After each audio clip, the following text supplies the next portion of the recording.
na nossa história. E também o início das primeiras comunidades, que elas se dão justamente depois, né, da experiência de Pentecostes, e a ação missionária de Paulo. Quais são os 5 do Antigo Testamento?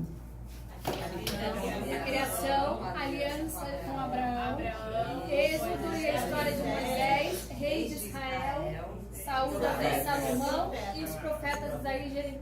Muito bem. 10 com louvor.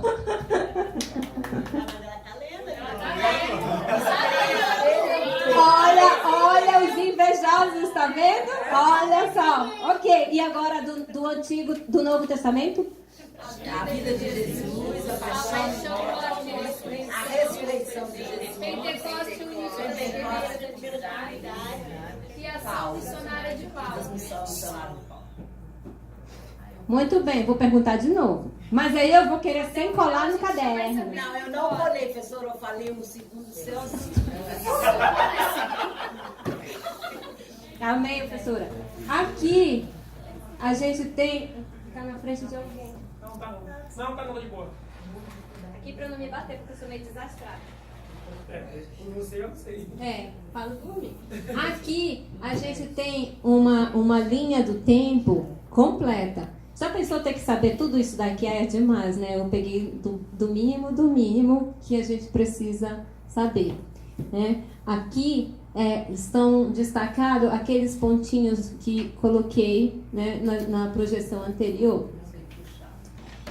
Que começa a origem, a gente tem os patriarcas, que aí entra Abraão, a aliança com Abraão, depois temos a experiência do Êxodo com Moisés, aí temos o período dos juízes, que eu pulei, aí vemos aqui o tempo da monarquia, né, porque aqui passa de um período tribal para a monarquia, aí temos os grandes reis de Israel, que aqui a gente tem a monarquia unida, em Israel apenas um reino, né? Depois aí temos aqui o período, já temos alguns profetas, depois temos, né, o período profético aqui e o reino de Judá dividido, temos o período do exílio na Babilônia, depois tem o período dos persas e vão surgindo outros profetas.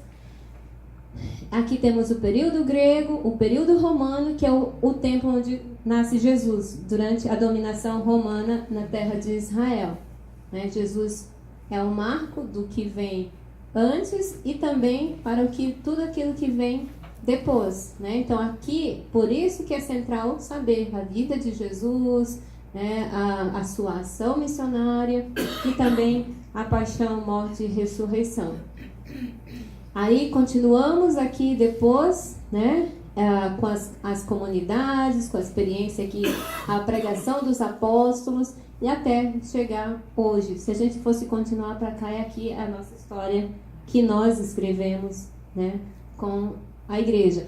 É interessante que aqui a gente faz nessa linha do tempo, a gente faz uma passagem da experiência bíblica, que é toda essa experiência aqui, para a experiência eclesial, que depois passa da Bíblia para a história da igreja.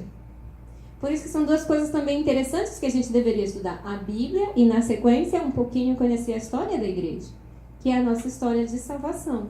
Né? A gente, nesse que continua hoje, a gente tem uma trajetória muito grande da história da igreja. E que a gente não conhece, e muitas vezes as pessoas lá vem os protestantes de novo, os evangélicos, sobretudo os evangélicos, eles são mais encrenqueiros que os protestantes da tradição. Os evangélicos são mais encrenqueiros nesse sentido. Aí vem falar do período da Inquisição, vem falar do período lá de Lutero, e a gente não conhece esse período, porque faz parte da história da igreja. Então, assim, né, às vezes a gente não tem nem argumentos porque a gente não conhece. Então, seria importante também conhecer, né, na sequência de um estudo bíblico que trabalha toda essa linha do tempo, um estudo da história da igreja.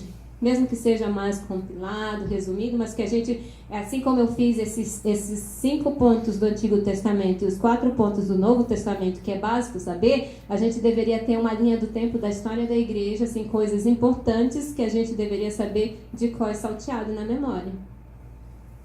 Vamos fazer o nosso intervalinho para ser fiel aos 10 minutos né, de brasileiros e 15 de americanos, tá? Mas eu ultrapassei um pouquinho mais. Vamos fazer o esforço pra gente voltar 3h15? Tá bem? Vamos lá.